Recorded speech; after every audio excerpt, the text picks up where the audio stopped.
Conductor के लिए अलग तरीके से इफेक्ट होती है, ठीक है ना, वो आप आगे क्लासेस में पढ़ेंगे एडवांस लेवल पे। तो रेजिस्टेंस इज इक्वल्स टू क्या आ गया, रो एल बाई ए। रो क्या है यहाँ पे, रेसिस्टिविटी है। रो क्या है, रेसिस्टिविटी। रो का फॉर्मूला क्या होगा, आर ए बाई एल। तो यूनिट क्या होगी भैया, ओम मीटर। ओम का सिंबल क्या, ओमेगा, मीटर का ही, ठीक है ना। तो रो की यूनिट क्या होती है, ओम मीटर। आगे समझ में। तो रेजिस्टेंस किन किन फैक्टर्स पर डिपेंड करता है, एक तो लेंथ ऑफ कंडक्टर, दूसरा एरिया ऑफ क्रॉस सेक्शन, तीसरा क्या, मटेरियल ऑफ कंडक्टर में। समझ में आ गया, बता दें, क्लियर हो गया। वो रेजिस्टेंस जो मटेरियल ऑफ कंडक्टर पे डिपेंड करता है ना, वो सीधा सीधा नहीं करता, वो किसकी वजह से करता है, रेजिस्टिविटी की वजह से, है ना।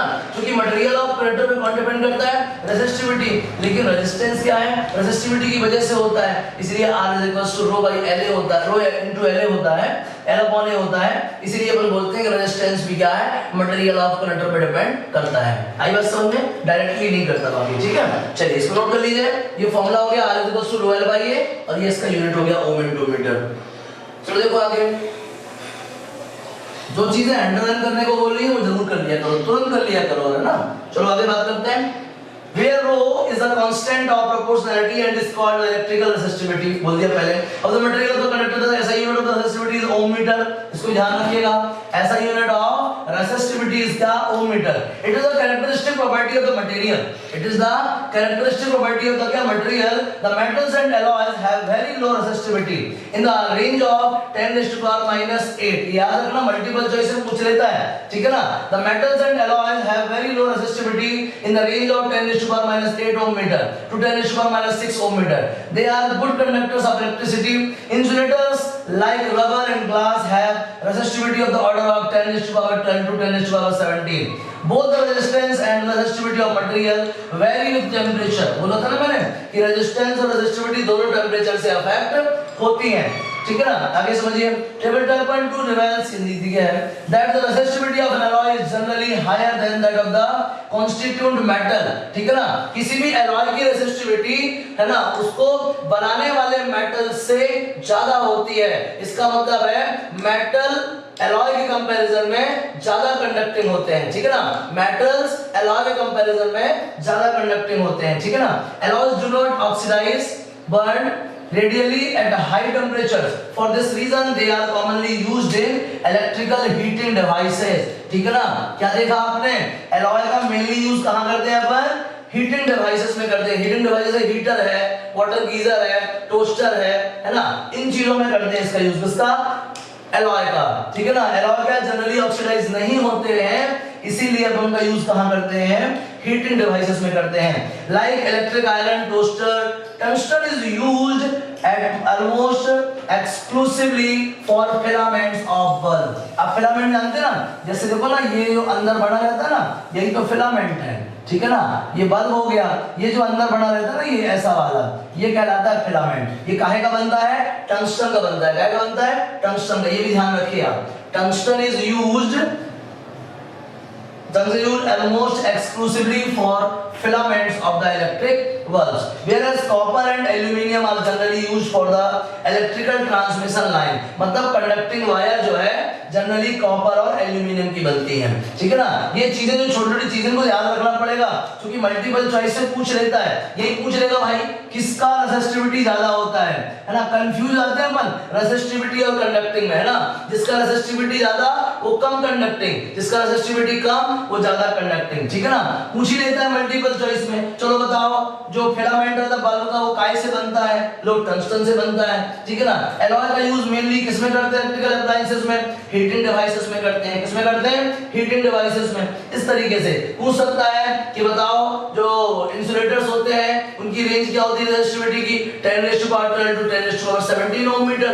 ये सब चीजें ना मल्टीपल चॉइस से पूछ सकता है, ठीक है ना। चलो आगे देखो, ये बहुत सारी चीजें हैं। देखो इसमें स्टार लगा है, इलेक्ट्रिकल रेजिस्टिविटी स्टार। ये जो वैल्यूज दी है ना, ये स्टार का मतलब हुआ कि कुछ ना कुछ इसके बारे में कहना चाहता है। तो क्या कहता है कि ये जो वैल्यूज दी है ना, ये न्यूमेरिकल में यूज करनी है, लेकिन उनको याद नहीं रखना। क्यों, जब न्यूमेरिकल दिया जाएगा तो इनकी वैल्यूज भी दी जाएंगी। तो एक बार रीड जरूर करना है, लेकिन रटना नहीं है, ठीक है ना। तुमको एक बार रीड कर लेना है, बाकी रटना नहीं है, ठीक है। चलो आगे बात करते हैं। अब आते हैं एग्जांपल्स। चलो तुमको सॉल्व करते हैं। छोटे छोटे क्वेश्चन है, देखो।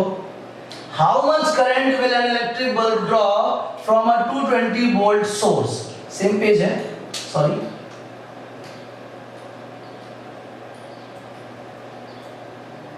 हाँ देखिए, how much current will an electric bulb draw from a 220 volt, voltage दिया कितना 220 वोल्ट, और दूसरा क्या है, if the resistance of the bulb filament is 1200 ohm, resistance दिया कितना 1200 ओम, ठीक है ना। How much current will an electric heater coil draw from a 220 volt source if the resistance of the heater coil is 100 ओम। पहले number क्या है, how much current, इसी के लिए बताइए कितना करंट आएगा, तो V equal to R I R होता है, ठीक है, तो I is equal to V by R हो जाएगा, V बाई आर 220 अपॉन कितना 1200 एम्पियर, कट जाएगा ये 11 बाई 60 एम्पियर, ये आ गया। चलिए ए नंबर हो गया। बी में क्या कहता है, how much current will electric heater coil draw from a 220 volt, ठीक है यार, I इज इक्वल टू कितना आएगा V बाई आर, B कितना है 220, R कितना है 100, कट जाएगा 2.2 एम्पियर। क्या प्रॉब्लम भैया, कोई दिक्कत है? चलो आगे समझो, नेक्स्ट क्वेश्चन, सिंपल है यार, समझ में आया, कुछ छापना है? अरे यार V इक्वल आई आर होता है, V दिया है R दिया है, I तो फाइंड कर ही लोगे। जल्दी देखो अगला, the potential difference between the terminals of electric heater is 60 volt, ठीक है ना, पोटेंशियल डिफरेंस कितना है 60 वोल्ट है। When it draws the current of 4 ampere, I 4 ampere from the source, what current will the heater draw if the potential difference is increased to 120 volt? सबसे पहले तो इस हीटर का रेजिस्टेंस फाइंड करने हैं अपन। R इज इक्वल टू क्या, V upon I, चलो देखो V कितना है 60, I कितना है 4, कितना आएगा बताइए 15 ओम, कितना आ गया 15 ओम, उस हीटर का रेजिस्टेंस आ गया।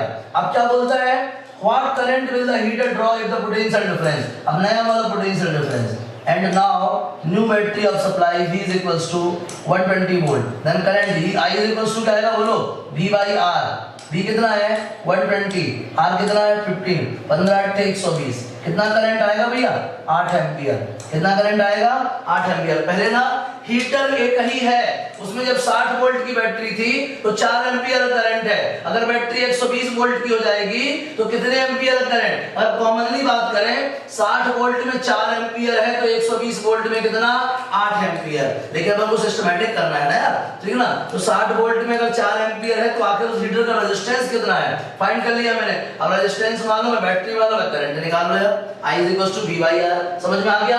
बाकी के सारे एग्जांपल होमवर्क जितने भी एग्जांपल हैं एनसीईआरटी के अंदर वो सारे कंप्लीट करने हैं, जो कर चुके हैं वो ठीक है, जो नहीं कर चुके वो करना है, समझ आ गया। चलो आगे देखो, नेक्स्ट टॉपिक में आते हैं।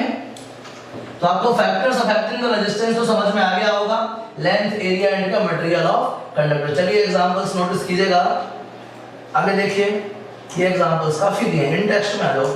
On what factors does the resistance of conductor depend, किन किन फैक्टर्स पे डिपेंड करता है भाई, लेंथ पे, एरिया पे और मटेरियल ऑफ कंडक्टर पे। मटेरियल ऑफ कंडक्टर पे मतलब R इज इक्वल टू होता है रो L by A।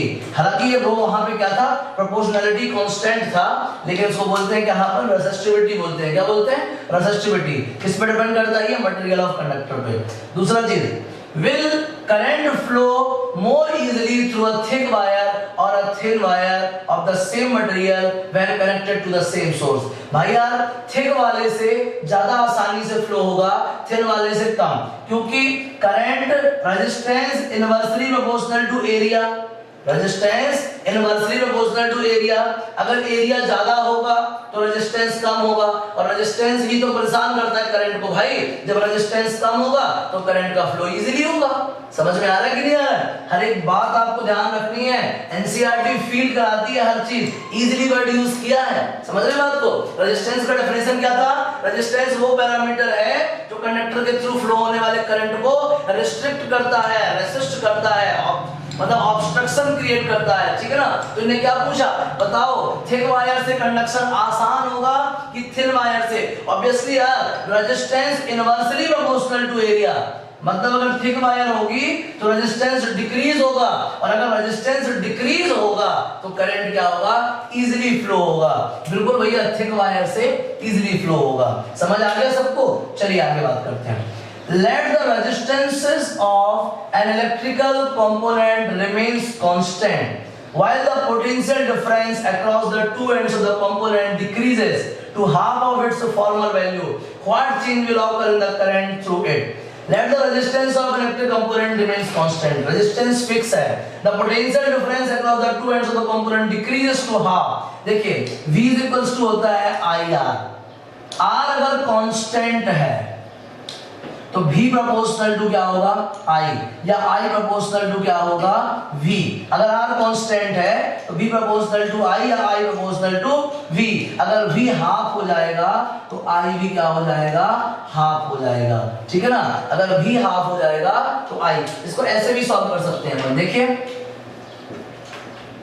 V equal IR तो V1 बराबर I1R और V2 बराबर I2R. क्योंकि R तो कांस्टेंट है, डिवाइड कर दो. V1 upon V2 equal I1 upon I2. पहले बैटरी थी V, अब कितनी हो गई है हाफ, मतलब V/2. पहले करंट था I, अब कितना हो गया I डैश. इसको ऊपर जाने दो. 2V अपॉन V बराबर I upon I dash. V से भी कट जाएगा, देखो ध्यान से. तो 2 is equals to I upon I dash. तो I डैश कितना आएगा भैया I upon 2. मतलब अगर आप बैटरी को क्या कर दोगे हाफ कर दोगे तो करंट भी क्या हो जाएगा हाफ हो जाएगा. हो गया ना हाफ. देख लिया आपने. ऐसे सॉल्व कर सकते हैं. अगर V बराबर IR है तो V1 ये होगा V2 ये होगा, डिवाइड कर दो तो कंडीशन आपके सामने. अगर आप सोर्स हाफ कर दोगे तो करंट भी हाफ हो जाएगा. किस केस में? जब रेजिस्टेंस कांस्टेंट हो. छापना जल्दी से. चलिए नेक्स्ट क्वेश्चन में आते हैं. Why are coils of electric toaster and electric irons made of an alloy rather than a pure metal? Simple है यार, पहले बता चुके हैं. क्यों